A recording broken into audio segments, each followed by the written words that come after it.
I'm Rosie. I work at Gen West, which is a women's health promotion and family violence service in Melbourne's West. We have a wide variety of programs, including a multicultural health education team that I'll be speaking more about today. And ideally, they would have been here presenting this work, but for various reasons can't, and so here I am. But I do work very closely with them, especially on this project. So today I'll be discussing lessons learned in working alongside migrant and refugee communities, especially women, after the 2022 Maribyrnong floods. And while these lessons come from the floods, they're applicable to all extreme weather events and to the way we manage the climate crisis we're in more generally. Next slide, thank you. So I do want to acknowledge the lands we're on and that I live and work on here beside the Maribyrnong River that always have been and always will be Aboriginal land. The word Maribyrnong itself is an anglicised version of a Wurundjeri term that roughly means I can hear a ringtail possum. And we see this as part of the lesson that Aboriginal people have been asking the white world to learn for a very long time, to pause, to sit and to listen deeply to what's going on around us. And this is very much the approach we applied to working with women directly affected by the floods in Maribyrnong. Next slide, please. Thanks. So this is Maribyrnong, the day of the flood in October 2022. It's a relatively dense urban area just a few kilometres from the middle of the city, and there were over 500 houses flooded. So in the aftermath, we were fitted to work directly with the community to support its recovery, especially with women with refugee and migrant backgrounds, which is reflective of the demographics of to witness the strengths and weaknesses of communication between governments, NGOs and community. So in our model of community engagement, we recruited bicultural bilingual staff, we built relationships with key community leaders, and we brought together displaced communities, forging community connections often for the first time. We listened deeply to stories, experiences, and what the community said they needed, and we helped people access services to support their recovery. We also conducted research, including a literature review and field research with in-depth interviews, which is this. And there are copies of this at the front desk where people signed in. We wrote it deliberately with councils across Australia in mind as the primary audience. Thank you. All right, thank you. I don't know if this one's, oh, great. Thank you. So we shared this quote just as an example of some of the consequences of poor communication. So this was a known floodplain and rain had been constant enough for days here and upstream to raise suspicions that there could be a flood. But those living there still felt underprepared, taken by surprise, unable to take the actions they wish they could have to protect themselves and their families, and confused and fearful and felt a feeling of helplessness in the face of the extreme weather. This fear and confusion and helplessness continued throughout the coming months and even years as the community tried to rebuild and housing and income for months, and many still are. Next slide, thanks. So we know that it's community strength, so a strong fabric of community connections and a higher value placed on care and the status of care, both for other and for country, that are vital to our ability to withstand and survive the climate crisis. So this requires deep listening, ongoing relationships and trust between communities, councils and other orgs. And I'll show you a little of our approach that enabled this. So we designed a culturally and gender-informed program to strengthen community connection.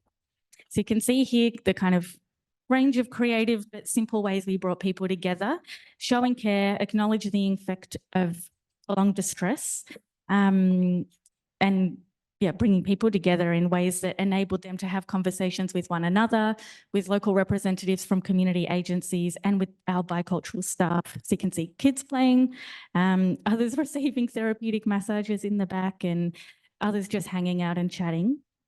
And it was in this way that we were able to listen to people's stories, experiences, expertise, their knowledge of their local area and their plans for the future, knowing that another flood will come.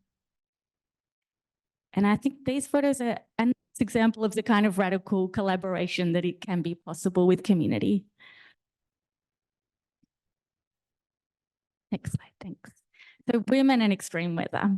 So the climate crisis has gendered effects. Gender inequality is exacerbated by climate change, and apologies to Jane and climate change, and rigid gender roles become more deeply entrenched in crisis and disaster. So in Australia, women are overwhelmingly responsible for the majority of household and childcare duties, and women take on an even greater burden of care and domestic labour during crisis. Mothers' mental health in particular is compromised during disasters and extreme weather, including extreme heat, especially those caring for infants. And we know men's violence against women and family violence increases during disasters. Women are often more expected to sacrifice their paid work in order to take on more unpaid caregiving for vulnerable family members and kids. And women typically earn less than men and may be more financially compromised. Because of gender inequity in leadership and decision-making roles, disaster planning and preparedness is weaker and less effective than it could be because it lacks the expertise and wisdom of women.